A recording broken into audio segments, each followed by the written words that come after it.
Perhaps the biggest thing that affects how well you play and how much you enjoy it is how confident you feel. But did you know that you can choose, to a surprisingly large extent, how confident you feel in a given situation? In this video, I'm going to show you how to maximize your confidence in just a few seconds, simply by reframing your perception of the situation. And this isn't about using unrealistic positive thinking and just hoping for the best. It's about actually drawing on your genuine experiences and skills so that confidence level you experience is grounded and authentic. Now, there are several different things that contribute to your level of confidence.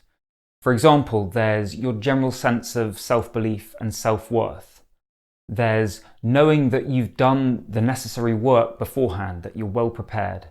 There's knowing that you have experience of being successful in similar situations before. There's self-talk, the little words that you say to yourself, which can be encouraging and helpful or negative and destructive. Now, in this video, I'm going to go over your experience of similar situations and whether you see yourself as having been successful in similar situations, comparable situations before or not. But if you'd like me to go over some of the other ones in other videos, then just let me know in the comments below and I might do some videos on those in the future.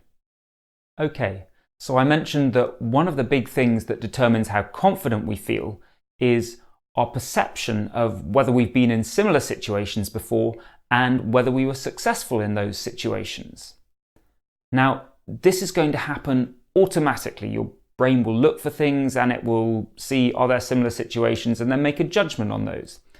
But you don't have to just accept whatever your brain throws up, which you may or may not be aware of.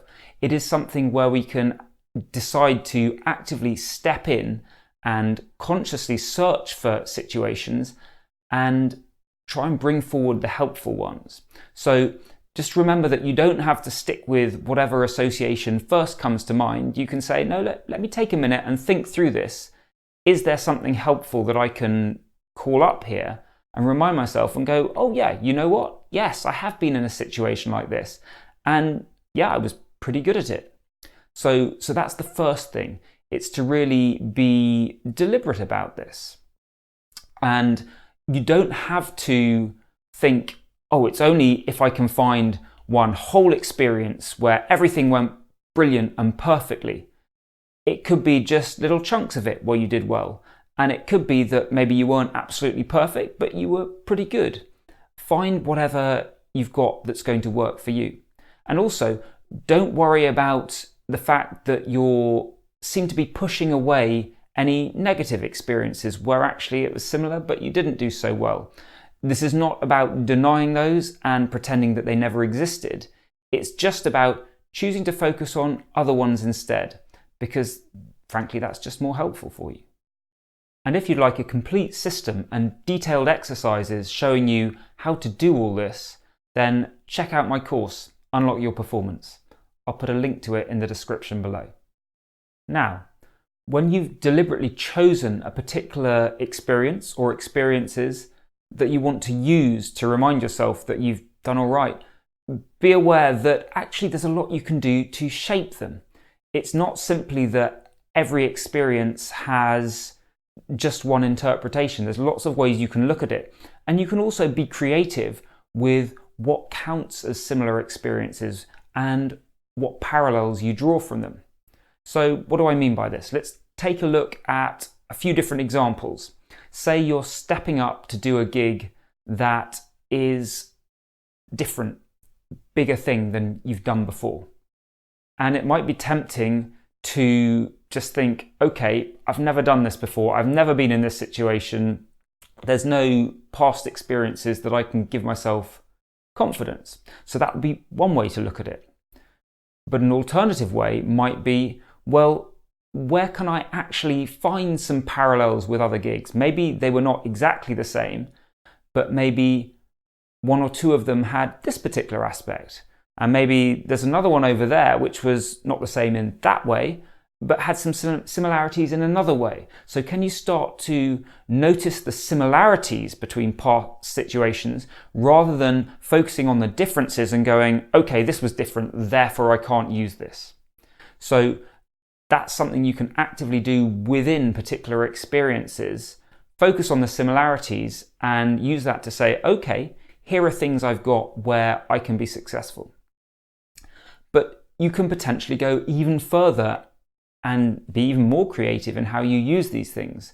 Let's say you genuinely never have done anything like this before. You can't see similarities in previous gigs. This is a big, big step up for you. At first glance, it looks like, well, past situations, how can I use that? But have you ever made any other big step ups before? And that could be other levels of gig, lower down, but still a step up from where you were earlier, or something else. Because if you can look at that and go, well, there was a time in the past when I took a big step up, it was a bit of a step into the unknown, but it went well. Well, now rather than saying, well, I can perform in this particular situation, you can give yourself that message. I am someone who is capable of stepping up to a next level and doing all right, getting on with it. So it's a slightly different message, but you're choosing to find something that is relevant for you where you can say, you know what, I've been in a related situation before and I can deal with it. So in this case, rather than looking at the specific details of the situation, you're choosing to look at the change from earlier stage to a more advanced you and say, I've done it before, I can make that step up again. So hopefully you can see the potential here. I'm not asking you to generate unearned confidence, just getting you to look at what you have done in the past in different ways so that you can authentically use that to say, yeah, you know what? I've got reason to be confident about my abilities. Now, if you'd like to learn even more about boosting self-confidence, then check out my video on how to reduce self-criticism next. I've been Mark Morley-Fletcher. Thanks so much for watching. Click below to subscribe if you haven't done so already, and while you're down there, why not hit the share button to pass this on to other musicians? Take care, and I'll see you in the next video.